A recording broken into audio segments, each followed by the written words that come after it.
Hello dear student, welcome. तो जैसे lecture 1 में मैंने ओसीएम का पढ़ा दिया था 20-8-6, तो लेक्चर 2 में फिर से हो रहा है 20-8-6। तो 20 मार्क का क्या आएगा? ऑब्जेक्टिव्स, 8 मार्क का कॉन्सेप्ट, 6 मार्क का केस स्टडी। सेम एसपी में भी आएगा, उसी में भी आएगा। चलो आ जाओ। तो फर्स्ट सवाल आपके स्क्रीन पे कंप्यूटर पे ये रहा। Principal of dash is based on place for everything and everything in place. मतलब सबके लिए जगह होना चाहिए और सब चीज़ जगह पे होना चाहिए। तो ये हेनरी फेवल का प्रिंसिपल में से एक प्रिंसिपल, उसको बोलते हैं ऑर्डर। क्या बोलते हैं? ऑर्डर का मतलब क्या? सबके लिए जगह होना चाहिए और सब चीज़ जगह पे होनी चाहिए। और डिसिप्लिन का आंसर क्या रहता? Following rules and regulation. Following equity मतलब इंसाफ, सबके लिए एक कानून, सोशल जस्टिस। तो अभी का आंसर क्या? ऑर्डर। क्या है? Principle of dash is not applicable to life insurance. Life insurance के लिए क्या नहीं एप्लीकेबल है? इंश्योरेबल इंटरेस्ट होता है, अटमोस्ट गुड फेट होता है, भरोसा होता है। इंडेमनिटी नहीं होता है। इंडेमनिटी किसके लिए एप्लीकेबल है? फायर और मरीन। किसके लिए एप्लीकेबल है? एक एक चीज़ सुनना अच्छे से, शाबाश।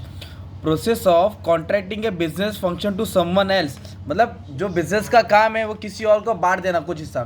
जैसे स्कूल वाले टीचर टीचिंग करती है, क्या व्हाट अबाउट टीचर बेचती? क्या वो कैंटीन का फैसिलिटीज किसको दे दिया? थर्ड पार्टी को ना। तो थर्ड पार्टी को काम बांटने को बोलते हैं आउटसोर्सिंग। क्या बोलते हैं? Making timely payment to proper tax, मतलब time to time tax pay करना। तो टैक्स इसको पे किया जाता है। आवाज़ नहीं आ रहा भाई? हाँ शाबाश। गवर्नमेंट भी खुश होना चाहिए, मेरे बच्चे पढ़ रहे। आ जाओ।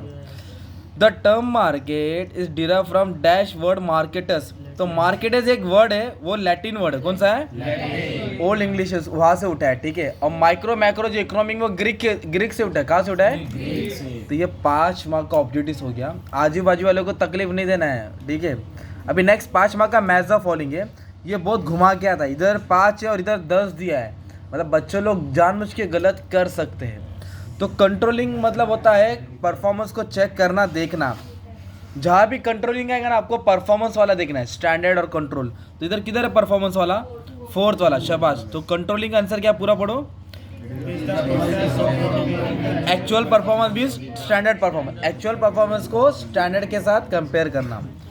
बिजनेस सर्विस को देख सकते हैं कि हम लोग नहीं, तो they are intangible. They are, तो इनटेंजिबल आंसर है फर्स्ट वाला है ना। तो जैसे टेंजिबल दिखेगा उसको काट देने का है, तो एक एक कम होते रहेगा ना यार। तो अपने 2 आंसर ढूंढना, 4 खत्म हो गया इधर। नेक्स्ट ये B2C क्या आएगा? ये बंटी B2C क्या आएगा? Business to consumer. तो C का आंसर 9 था, राइट। तो इसका दूसरा था C2C, कंज्यूमर को, उसको हटा देंगे ना यार आप लोग। तो जैसा हटाएंगे बाकी का आंसर जल्दी मिलेगा। अभी ये वाला ध्यान दो, कंज्यूमर प्रोटेक्शन एक्ट 1986 में पास हुआ था, फिर वापस उसको चेंज किया 2019 में। कभी चेंज किया? तो 2019 आएगा आंसर। तो जो 1930 वो का मालूम है क्या? सेल्स टैक्स का, सेल्स एंड गुड्स एक्ट। कौन सा? सेल्स और 1920 बुद्ध की पिक्चर है ना भाई, देखा रहेगा ना। बस आ जाओ। अभी ब्रांडिंग क्या होता है? एक बताओ तुम लोग कौन सा? 10th वाला पढ़ो क्या? नेम, एक नाम है ना, इमेज होता है, राइट। ब्रांडिंग मतलब क्या होता है? नेम। जैसे अपना ट्यूशन का चैनल है, अभी कोई ब्रांड नहीं है, पर आने वाले 5 साल के बाद ये भी एक ब्रांड बन जाएगा, उसकी वैल्यू रहेगी, राइट। हाँ शाबाश। तो 5 मार्क का मैच हो गया, 5 पे 5 10 हो गया। अभी नेक्स्ट 5 मार्क का ना बहुत घुमा के आया है, वो है 1 वर्ड। क्या दिया है? क्या दिया? पढ़ो। First function of management planning है। अगर लास्ट फंक्शन आता तो क्या रहता? कंट्रोलिंग। तो फर्स्ट फंक्शन क्या है? प्लानिंग। सेकेंड वाला ना आपको घुमा के आएगा एग्जाम में, कंफर्म आने वाला है। A type of bank account when a fix sum of money is deposited for fix period. Fix बोला है, फिक्स आया, तो फिक्स डिपॉजिट अकाउंट। आंसर कैसे लिखेंगे? अगर उन लोग ने ये बोला रहता कि डेली सेविंग के लिए जमा हो रहा है, किसके लिए जमा हो रहा है? सेविंग के लिए, तो आंसर आता सेविंग अकाउंट। क्या आता? और जो अकाउंट बिजनेसमैन ओपन होता है उसको बोलते हैं करंट अकाउंट। तो इधर घुमा के सेकेंड चैप्टर का आने वाला है। एम्प्लॉयमेंट जनरेशन, काम दिलाना। क्या दिलाना? ये आदना टाइम पास नहीं। Employment generation is the responsibility of organization toward which group. मतलब जॉब प्रोवाइड करना है, किसकी रिस्पॉन्सिबिलिटी है? बिजनेस की। किसके तरफ? सोसाइटी की तरफ। किसकी तरफ? सोसाइटी। बिजनेस सोसाइटी के लिए एम्प्लॉयमेंट क्रिएट करना चाहिए। एम्प्लॉयमेंट माने जॉब, ओके। नेक्स्ट क्या दिया है? Only one who consume any commodity. जो कोई भी चीज़ कंज्यूम करता है उससे क्या बोला जाता है? कंज्यूमर। अभी मैंने तुम्हारे सामने चाय पिया, राइट, तो मैं भी कंज्यूमर हो गया, okay. A place where goods and service are bought and sold. जहाँ चीज़ खरीदी जाती है और बेची जाती है उसको मार्केट बोलते हैं। उसको क्या बोलते हैं? मार्केट। अभी नेक्स्ट ट्रू और फॉल्स है, सही और गलत, सत्य असत्य। Standard are not set for every performance. Standard मतलब ये काम आपको इतने टाइम में करना है, तो हर परफॉर्मेंस के लिए स्टैंडर्ड नहीं होता है, तो ये गलत है। स्टैंडर्ड सेट किया जाता है, तो ये फॉल्स हो जाएगा, ठीक है। स्टैंडर्ड बोले तो कंट्रोलिंग में आता है, किस में आता है? Controlling. Business service are important for the growth of business. True है ना भाई, बिजनेस सर्विस चाहिए ना, सर्विस नहीं रहेगा तो कैसे होगा? Banking, insurance, advertisement, communication. It is easy to setup e business as compare to traditional business. ये भी ट्रू है ना यार, ऑनलाइन बिजनेस स्टार्ट करना आसान है। डिस्टिंग्विश भी आएगा, पढ़ लेना। Media does not play important role in public life. False. जो भी है मीडिया, ये अच्छा बुरा मीडिया के कारण लोगों को मालूम पड़ता है, अवेयरनेस होता है, तो ये फॉल्स है। कंज्यूमर कौन है? किंग। काइंड गलत है, किंग है। क्या है क्वेश्चन में? King. Consumer being the king of the market, वो मार्केट का राजा है। Does not have any rights, उसका कोई हक नहीं है, गलत। नॉट वाला आएगा ज़्यादा करके फॉल्स होता है, तो इसका आंसर क्या था? फॉल्स। सिंपल। 15 मार्क मिल गया, राइट। और 5 मार्क का क्या है? अच्छा 15 नहीं 20 हो गया, क्या हो गया? 20। तो 20 8 6 की बात की थी, तो 20 मार्क का ऑब्जेक्टिव आएगा ना, तो 8 मार्क का कॉन्सेप्ट आएगा, तो आपको 6-8 लाइन लिखना है। तो एग्जाम में पहले दिया एस्पिरी डी कॉप्स। क्या दिया है? एस्पिरी डी कॉप्स किसका फंक्शन है? हेनरी फ्यूल का, प्रिंसिपल ऑफ मैनेजमेंट का, राइट। ये 14 प्रिंसिपल का आखिरी प्रिंसिपल है। एस्पिरी डी कॉप मतलब टीम वर्क। क्या होता है? कंपनी में मैनेजर एक टीम वर्क जनरेट करना चाहिए, ऐसा टीम काम करना चाहिए। टीम काम रहेगा तो अच्छे से प्यार मोहब्बत में काम आएगा, गुड रिलेशन बनेगा, एम्प्लॉय अच्छे से काम करेगा, एप्लीकेशन, डेडिकेशन, ये सब डाल सकते हैं ना यार। ओनवर्ड्स में लिख देने का 4-6 लाइन। कितना लाइन? 4 नहीं 6-8, सॉरी 6-8 लाइन। कितना लाइन? एस्पिरिट डिकॉप्स का शॉर्ट में मतलब होता है टीम वर्क। क्या होता है? ऑर्गेनाइजिंग का मतलब होता है कि रिसोर्स को ऑर्गेनाइज करना, सिस्टमेटिकली अरेंज करना। और ऑर्गेनाइज में रिसोर्स में क्या वर्ड याद रखने का था? मैंने बोला था 4M। क्या याद रखने का? 4M। कंपनी में मैनेजर क्या अरेंज करता है? मैन, बोलो मैन, मनी, मशीनरी, मटेरियल, है ना। इसको अरेंज करना, इसको ग्रुप करना, ऑर्गेनाइज करना, काम बांटना। क्यों ऑर्गेनाइज करते हैं? ताकि जो भी गोल है अचीव हो जाए, कंपनी ने जो टारगेट सेट किया वो क्या हो जाएगा? पूरा हो जाएगा। तो ये ऑर्गेनाइजिंग के ऊपर अच्छे से डाल सकते हैं। मैंने तुम्हारे लिए अच्छे से सबका मीनिंग बना दिया, आप लोग वहाँ से भी पढ़ सकते हो। नेक्स्ट ये बैंकिंग। क्या है? तो बैंकिंग के ऊपर तुम लोग बहुत चीज़ लिख सकते हैं ना। बैंकिंग क्या है? जो फंड प्रोवाइड करता है, accepting deposit, giving loan, commercial bank, सब बैंकों को बाद सेंट्रल बैंक, तो पूरा उठा के डाल देने का 6-8 लाइन में ना यार। टाइप्स ऑफ बैंक की हेडिंग डाल दो, तो ये 8 लाइन लिख सकते थे। अभी नेक्स्ट टॉपिक क्या दिया है? डायरेक्टिंग क्या होता है? समझाना। तो डायरेक्टिंग है मैनेजमेंट का सोल। सोल माने आत्मा। जैसे शरीर में आत्मा होती है, अगर आत्मा चली गई तो शरीर बेजान हो जाता है, वैसे कंपनी में डायरेक्शन होता है। एक एम्प्लॉयज़ को मैनेजर डायरेक्शन देता है। डायरेक्शन मतलब होता है गाइडिंग करना, ओके, कम्युनिकेट करना, इंस्ट्रक्ट करना, मोटिवेट करना, इंस्पायर करना। तो कौन करता है? टॉप लेवल, मिडिल लेवल को डायरेक्शन देता है, मिडिल लेवल लोअर को। तो डायरेक्शन से पूरा प्रॉपर डायरेक्शन मिलता है, इसलिए काम अच्छे से हो जाता है, राइट। और डायरेक्शन कैसी एक्टिविटी है? कंटिन्यूस एक्टिविटी है, नेवर एंडिंग एक्टिविटी है। जब तक कंपनी जिंदा ये प्रोसेस होते रहता है। तो ये सब डाल सकते हैं ना तुम लोग। लोक अदालत क्या है?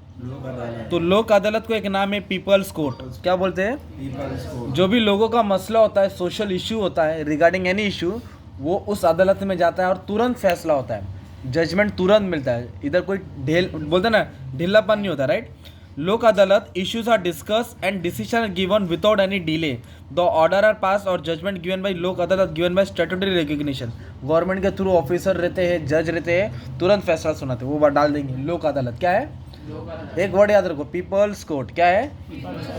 सेंट्रल बैंक सब बैंकों का बाप है, नोट छापता है, मनी सप्लाई करता है, बैंकर्स बैंक, गवर्नमेंट बैंक, है ना। तो जो इकोनॉमिक्स में बड़े उठा के डाल सकते हैं, एपेक्स से, है ना यार। तो ये भी इजी था, डिस्टिंग्विश का पॉइंट उठा के भी डाल सकते हैं। इंडिया में जो सेंट्रल बैंक है उसका नाम है रिजर्व बैंक ऑफ इंडिया। तो इस तरह तुम्हारे 8 मार्क मुकम्मल हुए। 8 6 आएगा, 4 ही लिखना है, 6 आएगा। अब है ना केस स्टडी आएगा। क्या आएगा? केस स्टडी ना गलती से भी नहीं छोड़ना, 3 आएंगे, 2 लिखना है, एक 2 लाइन का आंसर लिखना है। तो आओ हम लोग पैराग्राफ पढ़ते हैं। पहला दिया है, मिस हर्षल ये स्टार्टेड ए न्यू बिजनेस। क्या स्टार्ट किया?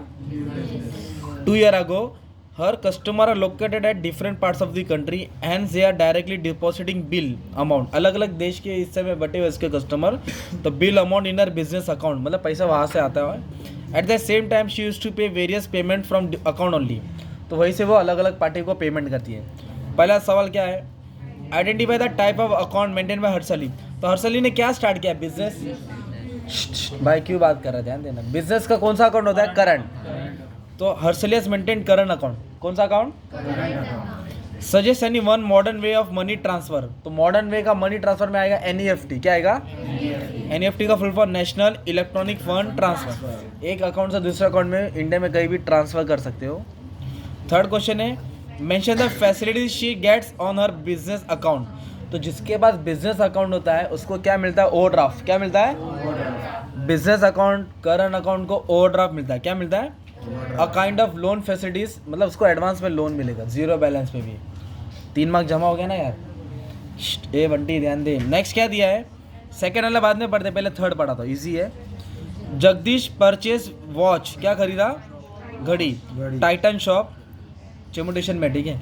And his friend Shambhavni purchase mobile phone from online shopping. Flipkart से मोबाइल लिया, ठीक है। Who shop through traditional business. Traditional मतलब पुराने ज़माने का, जाके दुकान से खरीदना। तो किसने खरीदा? जगदीश। टाइटन शॉप डाल देंगे ना। Which shopping is done through e business. Deepak का क्या नाम है? संभवनी। इधर गलत है। संभवनी ने कहाँ से परचेस किया मोबाइल? ऑनलाइन। तो ये हो गया e business. Which business involve high risk. ज़्यादा रिस्क इसमें है ऑनलाइन में, क्योंकि मोबाइल लेके क्या भरोसा उसके घर पे साबुन आ जावे। तो ऐसा हो सकता है ना यार, रिस्क ज़्यादा है। आ जाओ। हो सकता है, होता नहीं है, हो सकता है। नहीं अभी लास्ट है, आ जाओ। An organization manufacturing. ए बंटी ध्यान दो, सेकंड वाला है, ठीक है। An organization manufacturing paint. क्या बना रहा है? दीवार पे लगा था ना एशियन पेंट। और कौन कौन सी कंपनी? एशियन है, डीलक्स है, ड्यूरेलैक्स है, और क्या है? नेरोलैक है, इंडिगो है। आ जाओ बस अभी घर पे पेंट बाद में। Has been enjoying a prominent market position. क्या है? एक नंबर 1 पे है सिंस मैनी ईयर, ज़माने से नंबर 1 पे है। इट हैज़ बीन डंपिंग मतलब फेंकना। इट्स अनट्रीटेड पॉइजनस वेस्ट, जो भी कलर का वेस्ट है chemical, on the river bank, नदी में डाल रहे हैं। Which has created many health problem for the near by villages. तो अलग अलग गाँव में बहुत तकलीफ हो रही है। विच रिस्पॉन्सिबिलिटी इज नेग्लेक्टेड मतलब ध्यान नहीं देना। जैसे आप लोग पढ़ाई पे ध्यान नहीं दे रहे हैं, नादनान बात कर रहे हैं ना, पढ़ाई पे ध्यान नहीं दे रहा है। Neglected by manufacturing organization. तो उन लोग क्या नहीं ध्यान दे रहे हैं? रिस्पॉन्सिबिलिटी ऑफ प्रोटेक्टिंग एनवायरनमेंट, मतलब एनवायरनमेंट को बचाने का ध्यान नहीं दे रहे। तो रिस्पॉन्सिबिलिटी टुवर्ड सोसाइटी, ये लोग सोसाइटी का रिस्पॉन्सिबिलिटी नहीं निभा रहे। कौन नहीं निभा रहा है? Paint company. What kind of pollution, कौन सा पॉल्यूशन कर रहा है? नदी में पानी डाल रहा है तो नदी में वेस्ट डाल रहा है, तो वाटर पॉल्यूशन। क्या कर रहा है? अगर हवा गंदा करता तो एयर पॉल्यूशन। तो mention in one precautionary major. तो कंपनी को क्या करना चाहिए ताकि वेस्ट बराबर ट्रीट किया जाए? Paint manufacturing company require to adopt proper waste management technique like 4R। कितने आर दिए? 4R। एक है रेड्यूस वेस्ट, रीयूज, रिसाइकल और रिकवर एनर्जी। इस तरह से वो अपना वेस्ट को बचा सकता है। तो ये तुम्हारा हो गया 20, 8, 6। मतलब एग्ज़ाम में कदम रखते ही 34 मार्क जेब में आ सकता है। अगर ध्यान देंगे तो अच्छे से हो जाएगा, ठीक है। और भी लेक्चर अपलोड है, डिस्टिंग्विश भी समझा दिया हो, पूरा पेपर हो गया है। अब प्लेलिस्ट में चेक कर लेना। And all the best for exam. अभी पढ़ लो, नहीं तो जुलाई में एग्ज़ाम देना पड़ेगा, ठीक है।